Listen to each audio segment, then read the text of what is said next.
कहती हैं रेत है। जब भी किसी बेटी का रिश्ता पका होता है, मेरी माँ कांच की चूड़ियाँ लाके कलाई में डाल देती हैं और कि शादी तक इनमें से एक भी चौड़ी टूटने न पाए। जो अगर चौड़ी टूटी तो ये बदनसीबी की। ये दकियानूसी रेत मेरी नानी ने अपनी माँ से मेरी माँ को मुंतकिल की और मेरी माँ ने आज तक इस रेत को संभाल के रखा है। मेरी दो बड़ी बहनों की शादी हुई तो उन्हें अभी कांच की चूड़ियाँ डाली गई। अब तीसरी की बार भी यही। मेरे हाथ में नीले और लाल रंग की चूड़ियों का सेट था और मैं जासम को अपने घर की इस पुरानी के बारे में बता रही थी। हाय हाय, ये रेत तो मैं पहली बार सुन रहा हूँ। आंटी इस दौर में भी ऐसी चीज़ों पे यकीन रखती हैं। वो हफ्ते हुए बोला, हाँ रहरीतपुर, लेकिन किसी के नाम की चूड़ियाँ जब कलाई में अंकित होंगी तो ये एहसास कितना अनमोल होगा। पता नहीं मेरी कलाई में कब तुम्हारे नाम की चूड़ियाँ ऐंठगी। मेरी आंखों में उदासी तुम्हारे लिए मैं कांच की नहीं स्टील की चूड़ियाँ बनवाऊंगा। तुम हो ही लापरवाह, कांच की चूड़ियाँ संभाल नहीं पाओगी।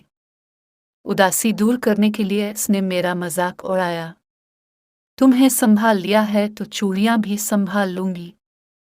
मैं उसे चलो अब मुझे छोड़ दो, बहुत देर हो गई है।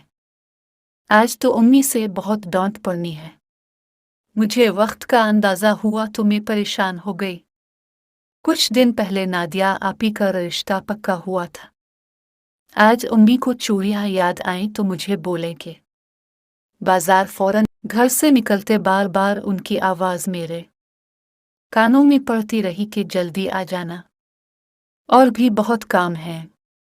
मैंने जासम को मैसेज किया कि मैं बाजार जा रही हूँ, वो भी वहाँ आ जाए।